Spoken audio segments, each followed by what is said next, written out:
नमस्कार, मुद्दा देख रहे हैं आप। मैं हूं आपके साथ नेहा दुबे।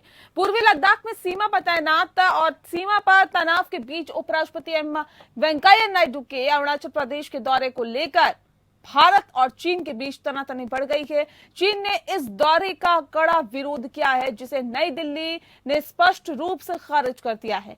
चीन के विदेश विभाग के प्रवक्ता ने कहा है कि चीन अवैध रूप से गठित तथा कथित अरुणाचल प्रदेश को मान्यता नहीं देता और भारत के उपराष्ट्रपति वेंकैया नायडू के उस क्षेत्र में दौरे का मजबूती से विरोध करता है। उधर भारतीय विदेश विभाग ने दो टूक जवाब दिया है कि हम ऐसी टिप्पणियों को अस्वीकार करते हैं। अरुणाचल प्रदेश भारत का एक अभिन्न और अविभाजित हिस्सा है। पिछले हफ्ते भी शुक्रवार को चीनी सेना की टुकड़ी ने अरुणाचल प्रदेश को अपना हिस्सा बताते हुए तवांग के करीब गश्त लगाने की कोशिश की थी। कुछ घंटों बाद यांगसे के करीब आमना सामना होने पर भारतीय सेना ने कुछ चीनी सैनिकों को बंदी बना दिया था और ऐसे में बाद में सैन्य वार्ता के बाद उन्हें छोड़ा गया था। चीन अरुणाचल प्रदेश को दक्षिणी तिब्बत बताता है। भारत और चीन के बीच सीमा विवाद को लेकर कई बैठकें हो चुकी हैं, लेकिन आज तक मुद्दा नहीं सुलझ पाया है। अरुणाचल प्रदेश को समाहित करते हुए भारत की संप्रभुता को अंतर्राष्ट्रीय मान्यता मिली हुई है। अंतर्राष्ट्रीय मानचित्रों में अरुणाचल को भारत का हिस्सा माना गया है। 1962 में चीन और भारत के बीच युद्ध हुआ। अरुणाचल को लेकर भौगोलिक स्थिति पूरी तरह से भारत के पक्ष में है, इसीलिए चीन 1962 में युद्ध जीतकर भी तवांग के पीछे हट गया। बताया भी जाता है कि इसके बाद से ही भारत ने पूरे इलाके पर अपना नियंत्रण मजबूत कर लिया। वैसे पिछले दिनों के घटनाक्रम को देखें तो भारत और चीन के संबंधों में निर्णायक मोड़ आ गया है। रविवार को दोनों देशों के बीच चल रही सीमा विवाद पर 13वें राउंड की मीटिंग हुई और इस मीटिंग के बाद भारत ने पहली बार ये कहा कि एलएसी पर मौजूदा स्थिति चीन की ओर से यथास्थिति बदलने और द्विपक्षीय समझौतों का उल्लंघन करने की वजह से हुई है। इसीलिए ये जरूरी था कि चीन इस मामले में उचित कदम उठाए। माना जा रहा है कि चीन अक्साई चीन को लेकर डील करना चाहता है। उसने अलग अलग वक्त पर अटल बिहारी वाजपेयी और राजीव गांधी को रिझाने की कोशिश भी की थी, लेकिन नाकाम रहा है। जाहिर है कि चीन भारत की सीमा में कई जगहों पर अपनी घुसपैठ बनाकर दबाव की स्थिति बना रहा है। ऐसे में अरुणाचल की सीमा पर सैन्य तैनाती को मजबूत करने की जरूरत है। पुल, रोड वगैरह बनाना होगा। अंदरूनी आतंकी और अलगाववादी शक्तियों को खत्म करना होगा। चीन के मंसूबों को अंतर्राष्ट्रीय मंच पर उठाना होगा। साथ ही विकास कार्य में तेजी लाकर सैलानियों के असंतोष को भी कम करना होगा, तभी चीन को चित किया जा सकेगा।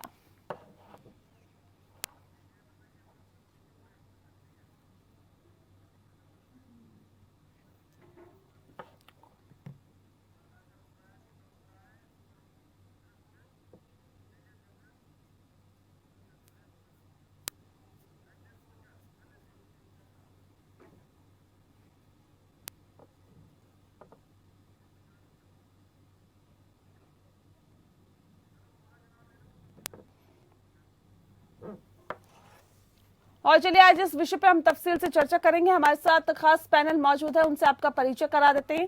इस वक्त हमारे साथ दीपक वोरा जी हैं। दीपक वोरा जी से आपका परिचय करा देते हैं। दरअसल आपको बता दें कि दीपक वोरा जी पूर्व राजनयिक हैं और साथ ही साथ रक्षा विशेषज्ञ हमारे साथ इस वक्त जुड़ गए हैं। Major general retired Ranjan Kochar ji, आप सभी का बहुत स्वागत है। सबसे पहला सवाल मेरा दीपक जी आपसे है, अगर चीन को चित करना है तो और क्या कुछ कदम उठाने की आप जरूरत समझते हैं? क्योंकि उपराष्ट्रपति वेंकैया नायडू के दौरे के विरोध में है चीन और भारत ने भी उसको दो टूक सुनाई दी है और ऐसे में इसके साथ ही पिछले कुछ समय से भारत और चीन में तकरार के संदर्भ में भी भारत की टिप्पणी लगातार होती रही है। उसे आप कैसे देखते हैं और क्या महज कड़ी टिप्पणी से चीन पर अंकुश लगाया जा सकेगा क्या?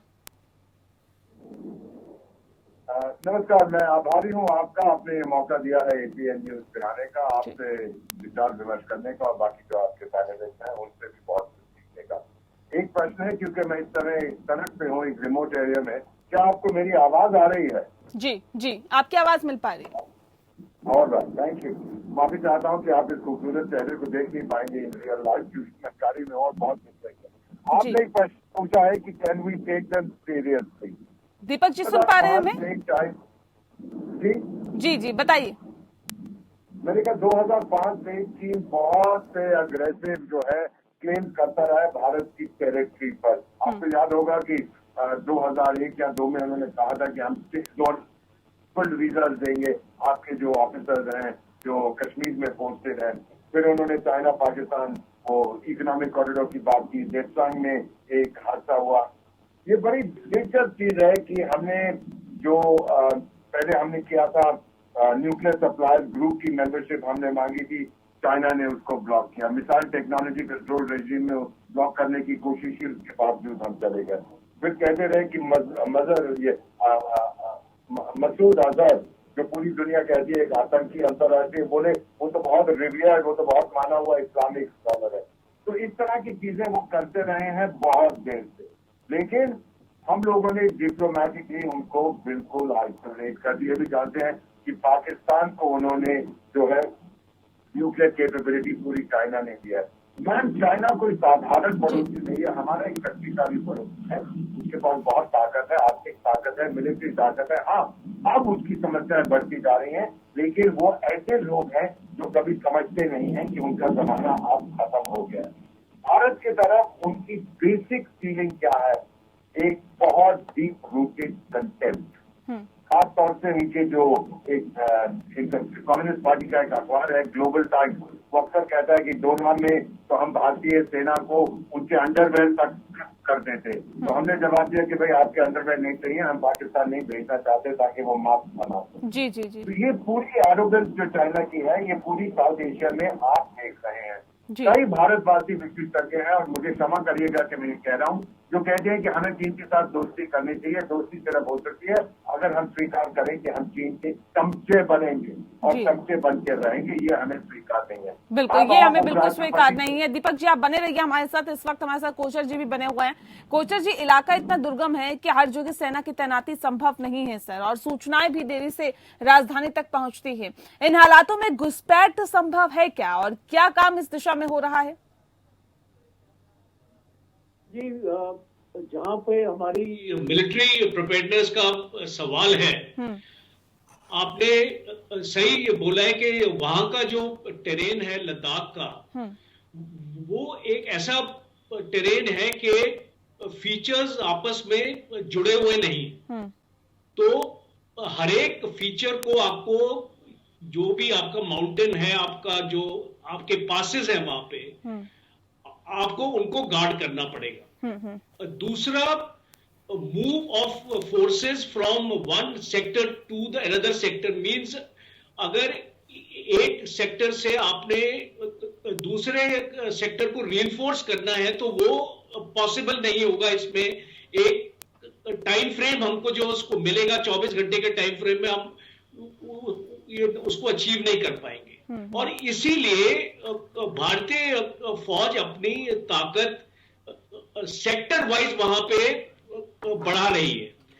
पहले ये जो डेंजर नहीं था या थ्रेट नहीं था कि इसको चीन हमारे ऊपर ऐसी हरकत कर सकता है, पर पिछले 1-1.5 साल से जब से ये बॉर्डर इशू स्टार्ट हुआ है, इंडियन आर्मी ने अपनी वहां पे रीइंफोर्समेंट्स पहुंचा दी है।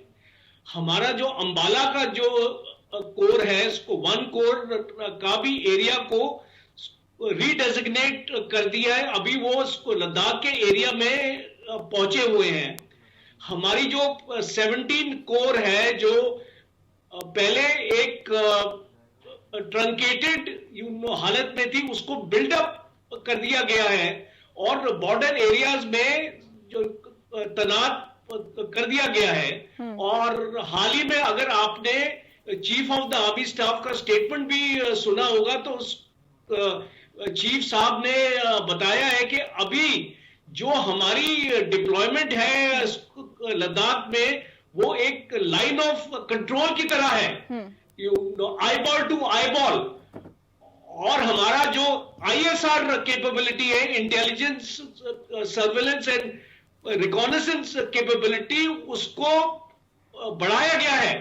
और चाइना के हर एक मूवमेंट पे हम लोग अपना नजर रख रहे हैं। और इसीलिए मैं देशवासियों को आश्वासन इसको दिलाना चाहता हूं कि ये 1962 का दौर नहीं है, ये 2021 की इंडियन आर्मी है जो चाइना के हर एक मूवमेंट के ऊपर नजर है। बिल्कुल। और जहां से और ये बात मुझे लगता है चीन को भी याद रखनी चाहिए कि 62 वाला हिंदुस्तान नहीं है, ये 2021 का भारत है और ये अब ईंट का जवाब पत्थर से देने के मादा रखता है। दीपक वोरा जी, आपसे मैं समझना चाहूंगी सर, चीन भारत की सीमा के कई जगहों पर अपनी घुसपैठ बनाकर दबाव की स्थिति बना रखा है। माना यह भी जाता रहा है कि चीन अक्साई चीन को लेकर डील करना चाहता है। उसने अलग अलग वक्त पर अटल बिहारी वाजपेयी और राजीव गांधी को रिझाने की भी कोशिश की थी, लेकिन नाकाम रहा। क्या है चीन की मंशा और क्या अभी भी यही एक कोशिश में चीन लगा हुआ है कि किसी तरह से दबाव बनाकर अपना हित साधा जाए? चीन की हालत इस समय बहुत खराब है, ये आप जानते हैं। उसकी इकोनॉमिक सिचुएशन बिल्कुल खत्म हो गई है। IMF ने कहा है कि उसकी ग्रोथ उतनी नहीं होगी जितना पहले हमने अनुमान लगाया था। आप ये जानते हैं कि उनकी एक प्रॉपर्टी कंपनी जो है 300 बिलियन का उसका डेट है, वो भी खत्म होने वाली है। चीन की मिलिट्री ताकत हमने गालवान में सारी दुनिया को बता दिया कि ये ड्रैगन के साथ नहीं है, ये बुढ़ा ड्रैगन है, बुढ़ा शहर है, अब ये लड़ नहीं सकेगा। सोशल अनरेस्ट बढ़ता जा रहा है, इकोनॉमिक इनइक्वालिटी। मैम, एक बड़ा अच्छा आंकड़ा मैं आपको देता हूँ। दुनिया में जो सबसे अमीर 1% है पूरी दुनिया में, वो दुनिया का 50% वेल्थ जो है, पैसा जो है, कंट्रोल करते हैं। और चीन में जो सबसे अमीर 1% है, वो 70% वहां की वेल्थ को कंट्रोल करता है। इनइक्वालिटी। इसीलिए 1 जुलाई को जब कम्युनिस्ट पार्टी की सेंटिनरी हुई तो पिंगपोंग साहब जो उनके जनरल सेक्रेटरी हैं, वो माओ जैकेट में आए थे ये संदेश देने कि अब कैपिटलिज्म का जमाना खत्म हो गया, अब हम लोग जो है पूरी तरह से कंट्रोल बनाएंगे। तो अब कहता है हम इनकम को कम करेंगे, ये वो। लेकिन मेन चीज ये है, चाइना की जो इंटरनल सिचुएशन है इतनी फ्रैजाइल है, इसीलिए मुझे थोड़ा सा कंसर्न है। जब भी उसकी इंटरनल सिचुएशन खराब हुई है, मार्च जेडोंग की ग्रेट लीप फॉरवर्ड में 5 करोड़ चाइनीज मर के भारत पे आक्रमण किया। उसके बाद सोवियत संघ के जमाने में जब वो उसका कल्चरल रेवोल्यूशन खत्म हो रहा था, सोवियत संघ पे हमला किया 1969 में। फिर वो डेंग शाओपिंग जब बोले कि माओ की विधवा और 3-4 और लोग पूरी तरह से मुझ पे हावी होना चाहते हैं, वियतनाम पे हमला किया। और फिर अब चाइनीज वायरस जब आया पिछले साल, दोबारा भारत पे हमला किया। तो जब भी उसकी डोमेस्टिक सिचुएशन कमजोर होती है, जनरल साहब आपने बिल्कुल सही कहा, उस समय ये एक्सटर्नल एडवेंचर करता है। बस एक सवाल मैं पूछना चाहता हूँ, 1 मिनट मुझे मैडम और दीजिए। जब वो हमारे वीजा स्टेपल करते थे, हमारे जो श्रीनगर कश्मीर में ऑफिसर थे, बोले ये तो डिस्प्यूटेड एरिया इसीलिए हम कर रहे हैं। तो मैं एक सवाल पूछना चाहता हूँ, अगर डिस्प्यूटेड एरिया है तो आप उसके थ्रू सड़क क्यों बना रहे हैं? आपने काराकोरम हाईवे क्यों बनाया है? आप स्वीकार करिए डिस्प्यूटेड है। और फिर जो आपके साथ पाकिस्तान की अग्रीमेंट है 1963, भर्ती करने का प्रयास कर रही है और ये बेहद गंभीर मामला है। इस मामले में भारत सरकार और सेना क्या कर सकती है और क्या सेना जवानों की नियुक्तियां यहां से कर सकती है क्या, जिससे कि युवाओं में अलगाव की स्थिति कम हो सके? देखिए नेहा जी, एक चाइनीज व्हाइट पेपर आया था मई 21 में। इस व्हाइट पेपर ने तिब्बत ऑटोनोमस रीजन में जो चाइना वहां पे डेवलपमेंट कर रहा है और वहां पे जो नए विलेजेस वहां पे आए हैं और ऑलमोस्ट 1.18 लाख किलोमीटर रोड बनी है और 76% जो विलेजेस हैं तिब्बत में, उनको रोड के साथ, इंटीरियर के साथ कनेक्ट कर दिया गया। तो ये जो सारी अभी जो आप इसको बोल रहे हो कि वो यूथ को भी एनकरेज कर रहा है उधर ज्वाइन करने के लिए, ये जो कैलाश हाइट्स का जो इंसिडेंट हुआ था उसमें आपने देखा था कि इस तिब्बतन जो फौज थी हमारे साथ, ये ITBP की और SSB की, इसको वहां के लोकल्स को हमने रिक्रूट कर रखा है और वो सवा शेर साबित हुए थे इसको चीन की, इसको PLA आर्मी के सामने। और इसीलिए चाइना ने पिछले 1 साल से ये रिक्रूटमेंट ड्राइव को, जिसमें तिब्बतन यूथ को इन्वॉल्व कर रहे हैं, वो उसको मजबूत कर रही है। और हिंदुस्तान को भी इसकी जानकारी है। और हमारे साइड में जो बॉर्डर है, हम भी इस लद्दाख में जो वहां के लोकल्स हैं, जैसे कि एक इंडियन आर्मी में कुमाऊं स्काउट्स है, इसको लद्दाख स्काउट्स है, तो हम भी वहां के जितने भी लोकल्स हैं उनको अपनी फौज में रिक्रूट कर रहे हैं। और मुझे कोई शक नहीं है कि हमारी जो फौज है वो माउंटेन वॉरफेयर में बिल्कुल माहिर है। और आपने इसको देखा होगा कि चाइनीज आर्मी के मुकाबले हमारी ये फौज काफी बेहतर रही है। बिल्कुल। और आने वाले टाइम के इसको वक्त में भी बेहतर रहेगी। बिल्कुल, वाकई बेहतर रही है, बेहतर थी और बेहतर रहेगी। लेकिन वोहरा जी, अरुणाचल प्रदेश के कुछ इलाकों में NSCN, उल्फा और साथ ही साथ NDFB जैसे प्रतिबंधित उग्रवादी संगठनों की मौजूदगी है, ये किसी से छिपा हुआ नहीं है सर। केंद्र ने 3 जिलों को अफ्स्पा कानून के तहत यानी कि AFSPA कानून के तहत अशांत क्षेत्र घोषित किया है। ये भी अरुणाचल में एक परेशानी बढ़ा रहा है, कहीं ना कहीं इसे कहा जा सकता है। और इन संगठनों को भी चीन की शय मिल रही है। कैसे इस समस्या से निपटा जाएगा? ये तो चीन की बहुत पुरानी आदत है कि आतंकवाद को प्रोत्साहित करो दूसरे देश में। इस समय अफगानिस्तान में जो उसने तालिबान को बुला के गले लगाया, बोले अरे मेरे छोटे भाई, मेरे दोस्त, मेरे अंकल, मेरी आंटी, सब कुछ उनको कह रहे थे। इसलिए कि शिनजियांग में जो उइगुर मुस्लिम्स के ऊपर मैं अत्याचार कर रहा हूं, तुम उसका ऑपोजिशन मत करिएगा। लेकिन कोई उनकी बात सुनता नहीं है। मैम, ये हमेशा करते रहेंगे। आपको मालूम है कि जब पाकिस्तान ने शुरू ये किया था 60s में, ईस्ट पाकिस्तान के थ्रू चीन की के सहयोग के साथ ये वहां पे बहुत नॉर्थ ईस्ट एरियाज में दंगा कर रहे थे। फिर बांग्लादेश बना, फिर वो चला गए, वहां से कुछ नहीं कर पाए। फिर उन्होंने डायरेक्टली शुरू किया। और हैरानगी इस बात की है कि कई हमारे देश में भी ऐसे लोग हैं, बहुत कम है इस समय, तो उसको प्रोत्साहित करते हैं, उन्हें कहते हैं शाबाश आप आतंक वहां फैलाइए। हकीकत ये है कि अब इनकी पीठ टूट चुकी है। हमने जो arm forces special powers act जहां जगह लगाए, वो इसलिए कि आर्मी को फ्री हैंड दिया जाए। प्रधानमंत्री ने भी यही कहा कि आपको जो करना है, अब जम्मू कश्मीर जो है वो फॉर एग्जाम्पल वो यूनियन टेरिटरी बन गए, आपने जो करना है जाके करिए। आपको खुली छूट हमने दे रखी है, नहीं तो एक हाथ पीछे बांध के हम लड़ते नहीं थे। मैम, आपने अभी जिक्र किया ये 62 का भारत नहीं है, ये 2021 का भारत है। 62 में तो मेरा परिवार अनाथ हुआ था, हमने अपने सितारे को खोया था और उन लोगों ने उसको गिरफ्तार करके गोली मार दी थी। फर्स्ट चीज को कमांड कर रहे थे। मैं कहना चाहता हूँ, इस पर भरोसा नहीं किया जा सकता।